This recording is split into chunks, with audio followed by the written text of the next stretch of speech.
Creo que soy una leyenda. He trabajado fuerte. He hecho todo lo que estaba en mis posibilidades para probarme a mí mismo como uno de los mejores atletas de la historia. Usain Bolt, el hombre más rápido del mundo, está listo para dejar las pistas en agosto y verá los Juegos Olímpicos de Tokio solo como espectador sin sentir remordimiento. Para mí será una alegría. Creo que será una alegría realmente sentarme, ver y recordar y tener ese sentimiento en el estómago de ver a todos esos atletas competir en los Juegos Olímpicos. Así que espero con ansias. Estaré afuera viendo y ayudando de la manera que pueda. Bolt tiene 4 eventos antes de retirarse. Estará en Ostrava el 28 de junio, en Mónaco el 21 de julio y del 4 al 13 de agosto en el Campeonato Mundial de Atletismo en Londres. Pero antes, el fin de semana correrá en Jamaica, su país natal.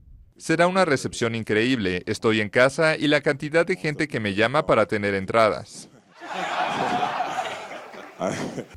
El campeón olímpico en los 100 y 200 metros planos, que ostenta 11 títulos mundiales y 8 olímpicos, aún tiene cosas por hacer lejos de la pista.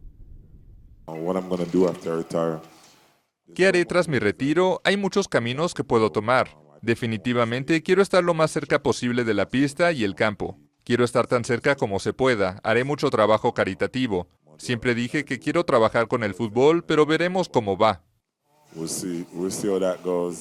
Aunque admite que extrañará a la multitud, asegura que está satisfecho porque logró todo lo que se propuso.